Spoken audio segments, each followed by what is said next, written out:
Hey, besties. Hey, Welcome back for another episode of the Hello Bestie podcast. I'm Maggie. I'm Tashima. All right, guys. Today we are talking about The Seven Husbands of Evelyn Hugo by Taylor Jenkins Reid. So this one had a lot of reviews. A lot of people felt very hot and cold on this book. Really? I think on most platforms it averaged over 4 stars. So that's good for a typical book. But this is basically a story about a reclusive Hollywood star named Evelyn Hugo who picks an unknown reporter to share her life story with. All the glitz and the glam and the scandals and all of that. And there's an interesting little twist at the end too. So Yeah, there is. when I was just talking about the reviews, I looked at a few of them and it really, like I said, it ran hot and cold. One I saw said, "This right here, this is why I read. For the joy and privilege of coming across an exquisite story like this and being swept up in its magic." To worst read of the decade. Really? Yeah. So it went very, we'll see. So I'm interested to get your thoughts on it. Before we jump into it, and this quote is pretty much at the end of the book, but I think it really sets the tone. So the reporter is asking Evelyn, I said, "Does it bother you that your husbands have become such a headline story, so often mentioned that they have nearly eclipsed your work and yourself, that all anyone talks about when they talk about you are the seven husbands of Evelyn Hugo?" And her answer was quintessential Evelyn. "No," she told me, "because they are just husbands.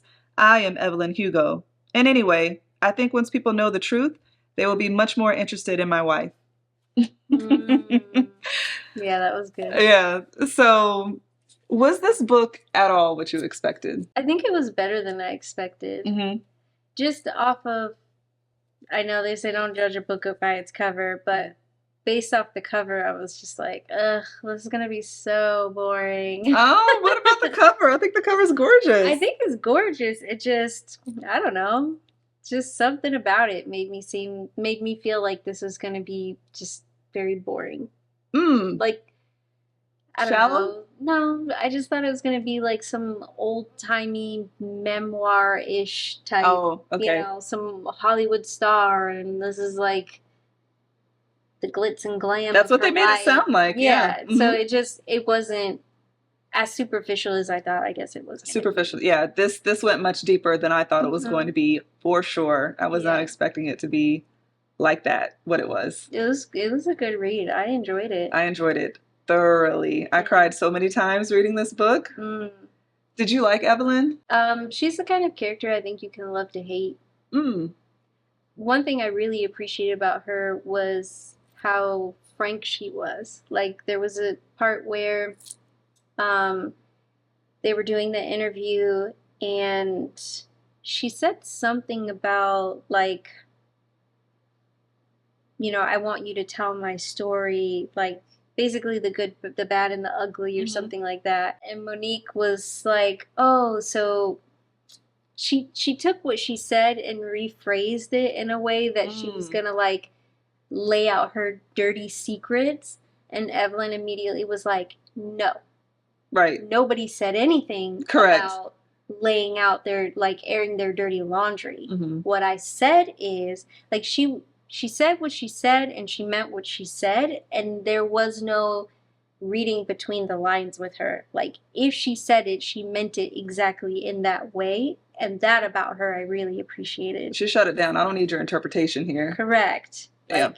Like, how I said it is how I mean it. You don't have to read into it at all. Like, we're not doing metaphors over here. Right. So that part I really appreciate about her as a character. I loved her confidence and arrogance. But it wasn't really, like, I don't know. Maybe it's because arrogance has, like, such a negative connotation attached to it nowadays that... For most, like, not for me, but I get what you're saying. I almost feel like it wasn't necessarily arrogance in a bad way. It was like, just mega confidence. Yeah. Yes. Which, she earned it. She used what she had to get what she wanted. And she got a lot. So speaking on that, do you kind of, I don't know if respect is the right word that I want to use, but do you respect the way that she came up and that she got in the Hollywood game? Kind of like changing her look and hanging around the cafes and trying to get discovered and marrying young. And I mean, I wouldn't say I respect it, but I mean, I guess like the game is the game. So respect is a tricky word. Yeah, like she did what she had to get what she wanted, but it also came at a cost.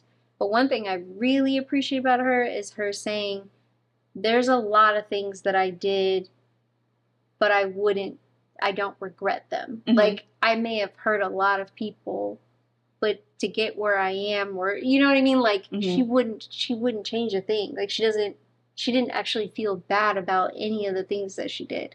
I think she felt bad about a lot of things with Celia. Oh, yeah. But I mean, that's how she described it in the very beginning. That's basically what she said. She's like, I did a lot of things, but if I had to do them all over again, I wouldn't change a single thing. Gotcha. But I think that's with knowing that there's no way that she would be able to rewrite history and have had the time that she had. Yeah. Regardless. Yeah. Did you have a favorite husband? Can't pick Harry, because I mean, I feel like most. Because he's obvious, of course. He was like... He was a husband. He was my favorite. A husband. You can't pick him. Everybody's going to pick Harry. If they read the book, they should. Who else would they pick, honestly?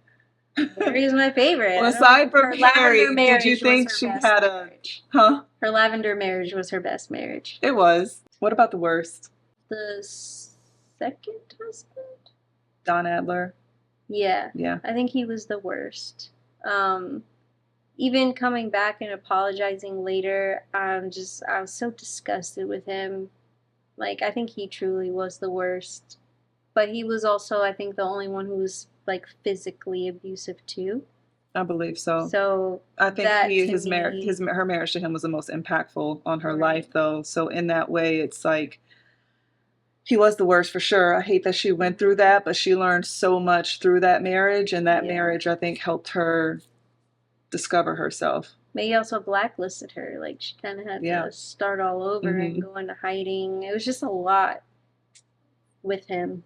And then she ended up losing Celia again later because of a scene with him. Aside from Harry, because again, I love that time in both of their lives where they could kind of just have the looks of two heterosexual relationships, but it gave her free will to be with Celia and then him to be with the guy, and no one was ever the wiser. How did you feel about Celia's character? Did you like Celia? I did, I guess, but part of me also felt like she was a little demanding of Evelyn, and I didn't appreciate that about her. Like, she always wanted her to... Like, don't get me wrong, Evelyn did some messed up things, but in terms of their profession, I felt like Celia had very unrealistic expectations for Evelyn as an actress and as a partner. You know, like the whole situation with the French movie, I really don't feel like as an actress was that big of a deal. Oh, like her showing her breasts and stuff? Yeah. And like the sex scene and all of that, but for Celia to like stop talking to her for however many years, but Evelyn also didn't handle it really well. Right. You know, she told these half-truths, which led to a lot of this issue. You know, always making it look like you're hiding something, but you're not.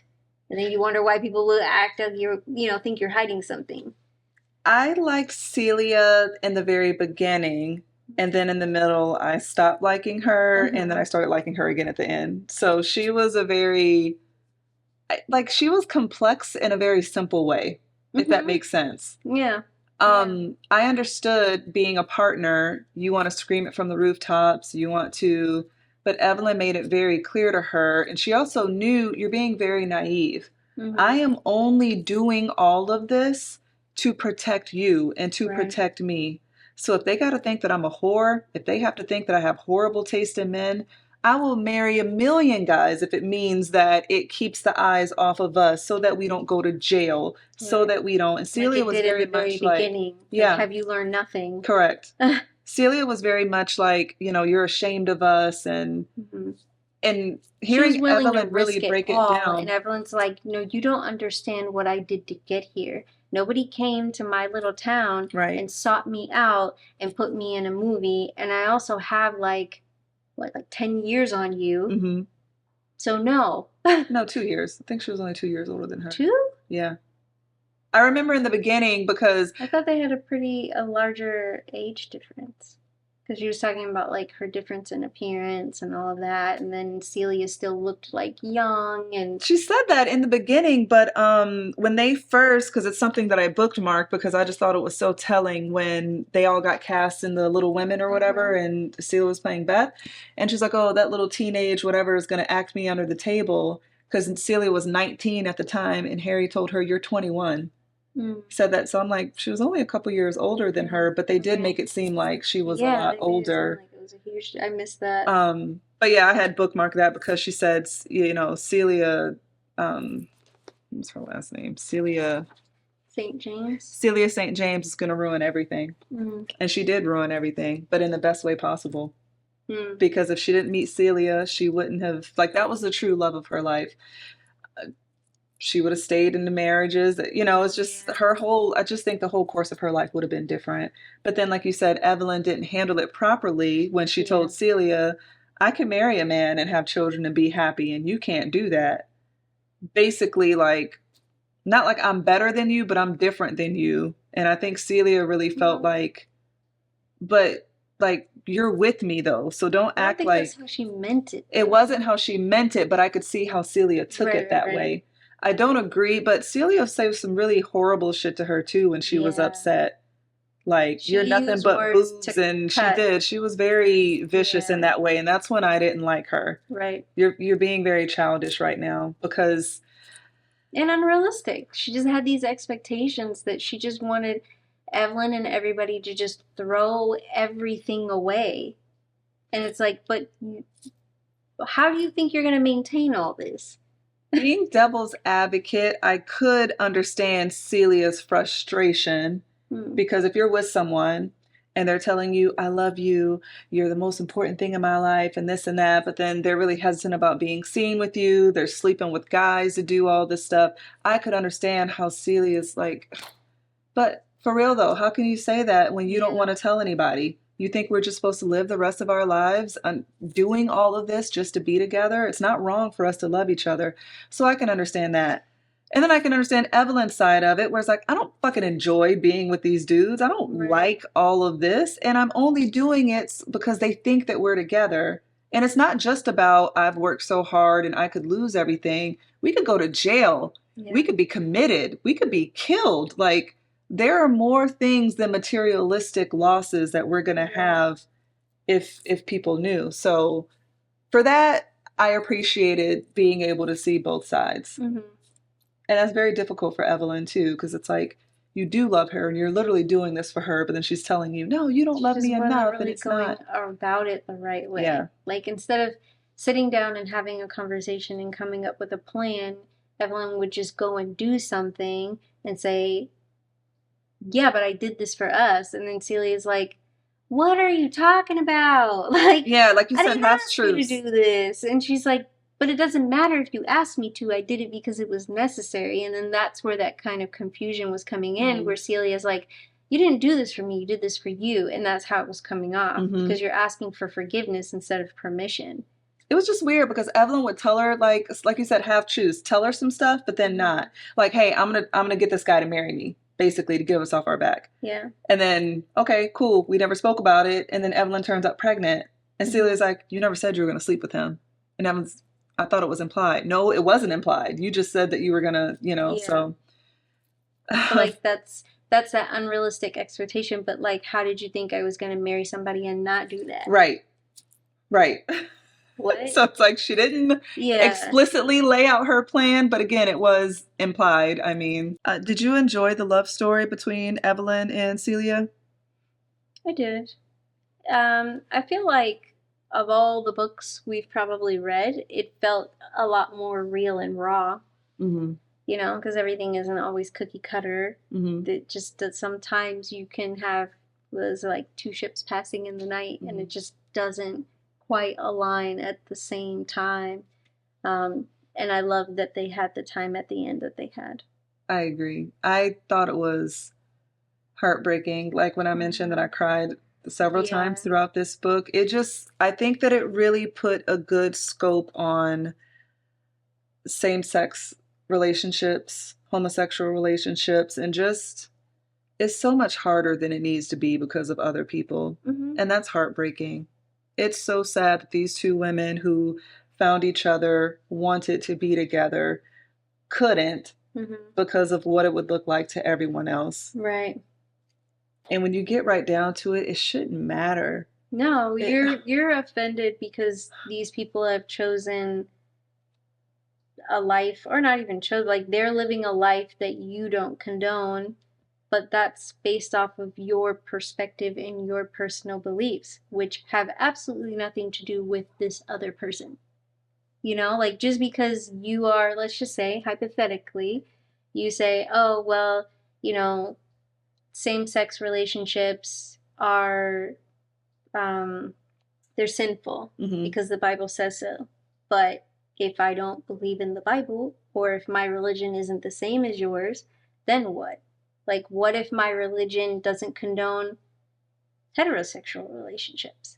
You know, like everything is just really based off of these perspectives that have absolutely nothing to do with me and my choices. Yeah, exactly. Does that make sense? It does. It has nothing to do. So I should be able to do the things that I want to do. I'm not going out and robbing a bank. I'm just shanking people on the sidewalk. I'm just living my life. I go to work. You know, I have kids. I cook. I clean. I this. I that. You know, and it's the same thing with like people who have this hatred for people of like other nationalities. For what though? At the end of the day, we all do the same thing. It has no bearing on your life whatsoever. Exactly. So for you to hate this person or want to harm this person, for what? What does it matter to you who they lay down with or what they do in their bedroom? It has no bearing at all. I honestly, this is not related to the book, but I feel like the people who have issue with that is because they hate something within themselves. I agree. My personal hot take on that. I agree.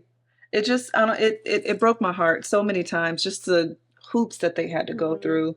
And then Harry too. Again, I loved that she had Harry in her life, you know, especially when he saw her black eye and he said, I'll kill him. She's like, no, there's no move here.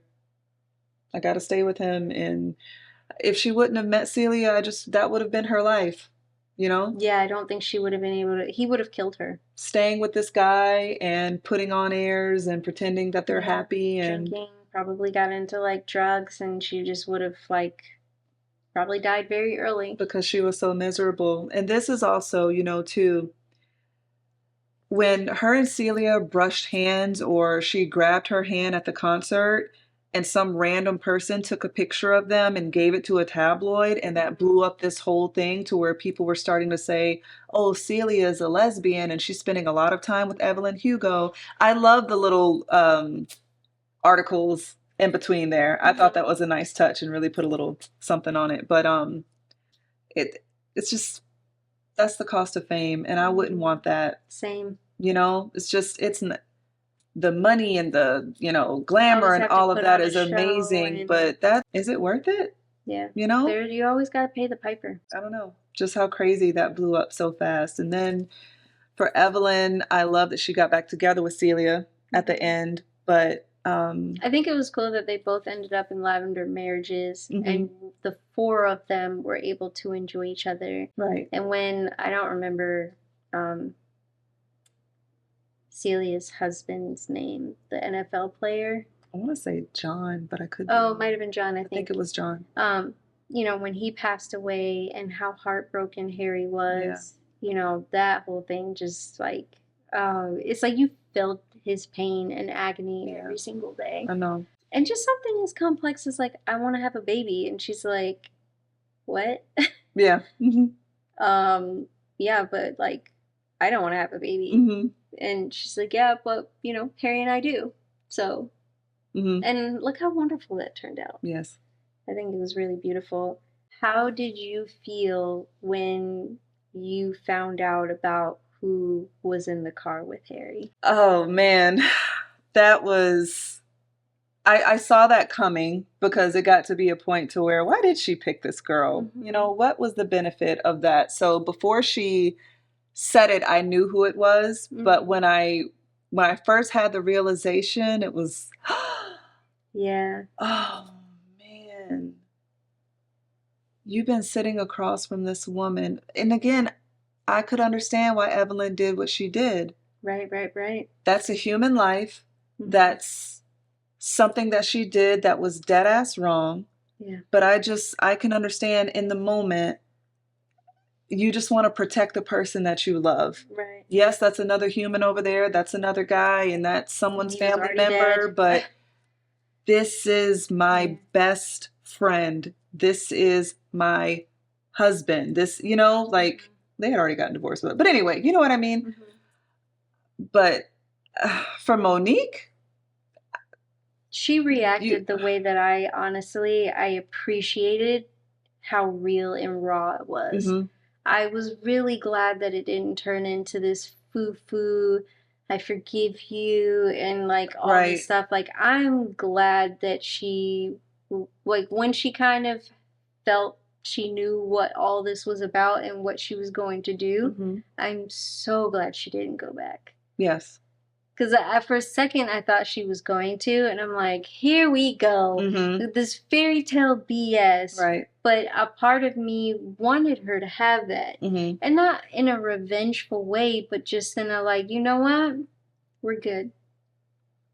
You do you. I think Evelyn, obviously, she did what she did for Harry. She did what she felt like she needed to do, but I think that it says something about her character that she felt bad enough about it that she looked into this guy and she did research and she found out who his family was.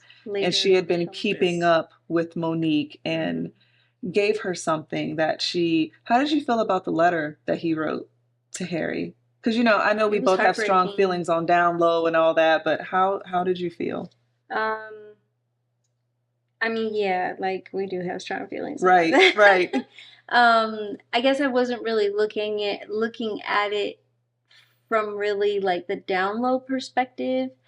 I was more so looking at it from like a heartbroken perspective, knowing that these two people and this person in particular would rather choose a life where they are not completely happy and fulfilled to kind of like fit societal norms over being able to just fully be themselves and be completely happy, like their version of happiness. Like even if you take like the child out of the equation, because a lot of people do stuff, you know, for the kids. But that made me really, really sad. I also looked at it from a heartbroken perspective. I agree with you on that.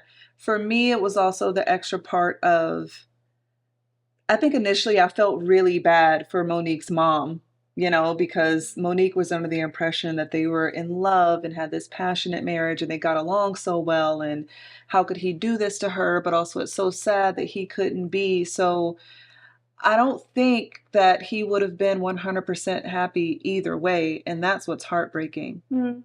If he had left to go to Spain with Harry without the other person really knowing that they were in a I mean, I guess it's not really a lavender marriage, but in terms of like her mom, she was none the wiser. So if you asked her, they did have a great marriage and they had a good relationship. But then when she started talking to her and was like, I mean, I guess if I really think about it, I think she knew. Yeah, because the way she was describing things, she's like, well, I mean, no, we didn't really, you know, we weren't very intimate. That's kind of when I changed my perception of it. Initially reading the letter on it was heartbreaking. Like down low or not, that's heartbreaking that you can't be who you want to be. Correct. But even if he went to Spain with Harry, yes, I'm happy. I'm in this relationship with you, but I still love her. Right. I may not have like the want to tear her clothes off type of passion with her, but I still love her and I love my daughter. And I can't be happy with you and leave them. But when I'm with them, I still want to be with you too. And that's what's heartbreaking when the heart wants two different things that it can't have. So like he's not going to be fulfilled either way. So that was unfortunate. Yeah. And then when she started talking to her mom, I was like, I think she knew. And I think she was okay with it because she didn't need that sexual relation. It was just a companionship. Correct. And that's what it really seemed like it boiled down to is, no, but at the end of the day, he was just my best friend. Right. And I don't really know, like, all of that other stuff just didn't really seem to be important. I felt like her parents' relationship was what Harry and Evelyn's relationship was. Without putting, like, without knowing it. Right. Like, not unintentionally. Yeah. Yeah. It was, yeah, that part made me really, really sad. It's like, just the whole thing. And then also, you know, for her to be very, sorry, I have like fuzz from this pillow all over my face. You know, for Monique to just be like, you know how many times I hated him because I thought that he just got behind the wheel of a car and was like reckless out of nowhere. I didn't understand. Right. That part, I feel like, can resonate with a lot of people where you just really don't understand why somebody would do something because things just don't quite add up. Like, why would this person ever be here? They have no reason to be here. And, you know, without having that little piece of the puzzle, you just always have this, like, you just don't have closure. It's like trading one's transgression for another, though. Because you found that out, but then also now has to bear the weight of knowing, like, the real reason. Right. You know, and whether or not she chooses to tell her mom. Because then it really got me wondering, how do you tell the memoir without, I mean, you could, without telling that part of it. Yeah. She was waffling back and forth about how she was going to handle that. But I love that she said, I think I may have bookmarked that part because I love the way she phrased it, but she said something along the lines of, she could leave it out. I could put it in, I could leave it out. I'm going to let how I feel it's going to impact my mom dictate my actions. Correct. And if I have to lose a chunk of my integrity, I am so happy with that. And that's fine. Yeah. I bookmarked that somewhere, but I love that she said that because that's what you do for people that you love. Facts. If me putting out here is going to hurt you, I'll leave that out. Yeah. Because what do either one of us have to gain by me telling you that, which makes perfect sense why Evelyn waited until the very end to tell her that part, because it also tells you can tell this whole story without ever mentioning who was in that car. Right. But if you, like, one, if I told you in that moment, you wouldn't know the rest. But also, and then you'd also feel like this is a key part of it, which it is to you, but then it isn't to the story. Yes, I just told you all the key parts of my life. Now here's a key part of your life. Right. Do with that information what you will. I'm out. And I love that it was, you know, Evelyn was ready to take any smoke that came with telling her that. Yeah. She was ready to accept it. It was, yeah, Evelyn's a G. She was a real one, man. Yeah, she was. I loved her character. Yeah. So much. I like picture her in my head. Even when she was talking about trying to seduce the guy by going to Vegas and marrying him. And she said, what if it doesn't work out? She said, oh, it's going to work out. Yeah, and she said, what? Do you just think everyone's going to fall for your charms? Yes, actually. And it was just so matter of fact. Yes. Well, you're right. You know? Yeah. And even later, you know, like having her particular booth and her sandwich and her this, and like it did work out that way. It did. She had a very interesting life, but at that point, you know, I'm not a fan of I know we can't say the S word, but like self-destruction, I suppose.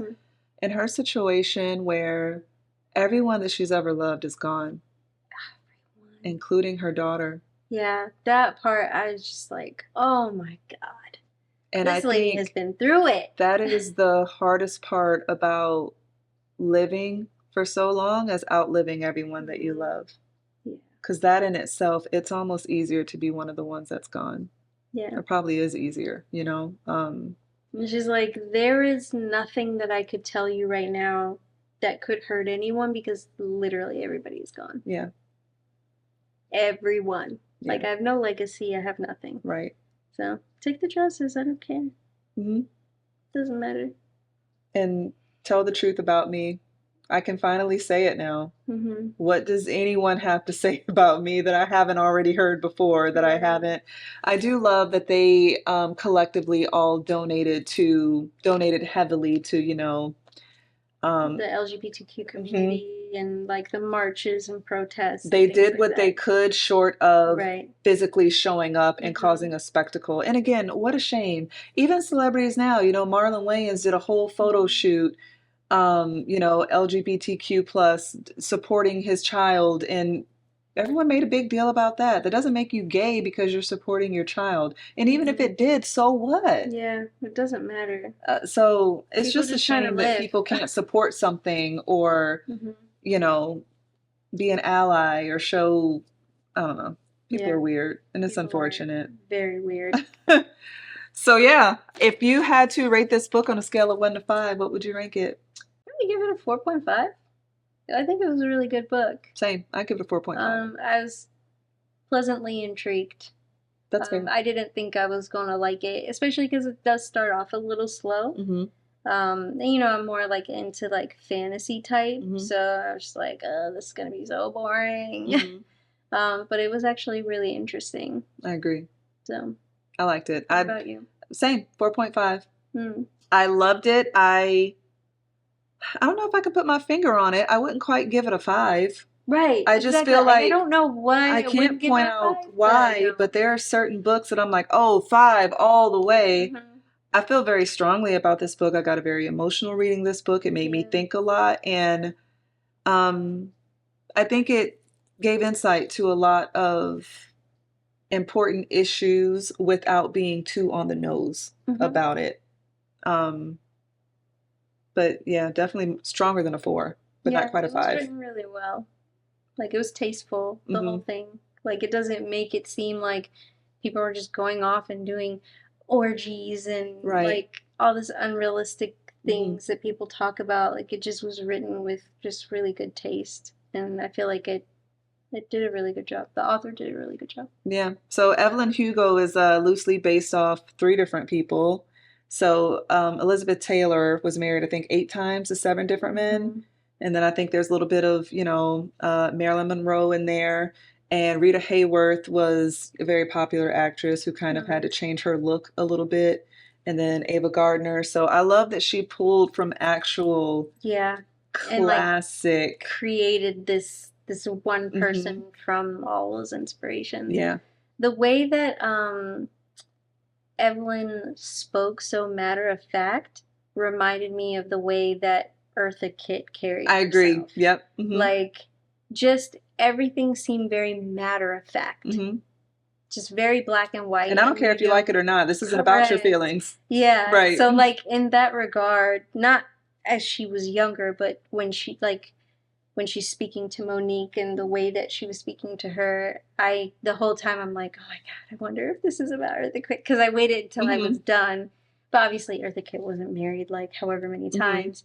But I waited until the end to see, who inspired the character.